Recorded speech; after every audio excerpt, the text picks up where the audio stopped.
বাংলাদেশে বিগত 2001 থেকে 2006 এর মধ্যে বিএনপি গভর্নমেন্ট সারা বাংলাদেশের সকল কালভার্ট এবং বাঁশের হাক্কা সব ব্রিজ করে দিয়েছে। এটা আসলে তখন এখানে কোনো গণবসতি ছিল না। জহুরুল ইসলাম সিটি সোসাইটিতে ব্যাপক হারে গণবসতি হওয়ার কারণে এই ব্রিজের চাহিদাটা অনেক বেড়ে গেছে। বেড়ে যাওয়ার কারণে হাউজিং কর্তৃপক্ষ এখানে বাঁশের হাক্কা করে।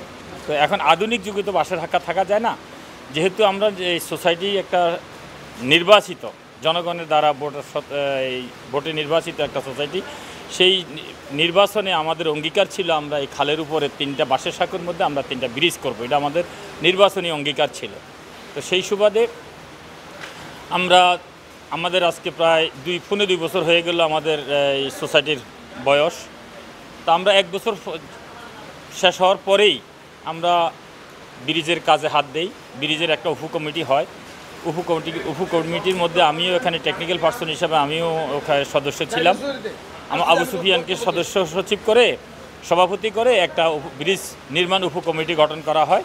তখন আমাদের সোসাইটির অর্থায়নে আমরা ব্রিজগুলো করার চিন্তা করি।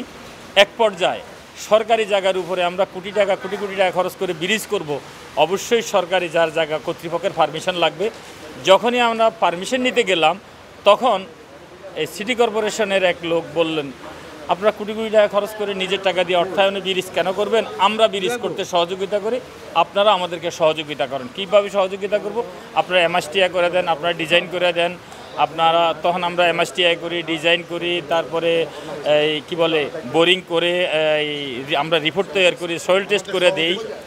সভাপতি আলমগীর ডালির নেতৃত্বে আমরা এগুলা করার পরে সোসাইটির সকলের সহযোগিতায়, বিশেষ করে আলমগীর ডালির নেতৃত্বে আমরা এই সুফিয়ান ভাই সহ আমাদের সোসাইটির সকল নেতৃবৃন্দ সহ আমরা এই ব্রিজের কাজে এই উদ্যোগমুখী হই, সরাসরি কর্তৃপক্ষের সাথে যোগাযোগ করার সুফল আজকে আপনারা সশরীরে দেখতে পেলেন।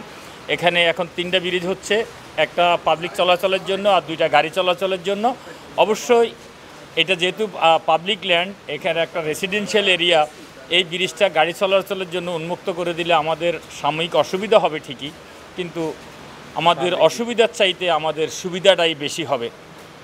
তো আমাদের নির্বাচনী ইশতেহারগুলো ইনশাআল্লাহ আমরা পূরণ করতে পেরেছি, আপনাদের মানুষের প্রত্যাশা অনুযায়ী আমরা কাজ করতে পেরেছি।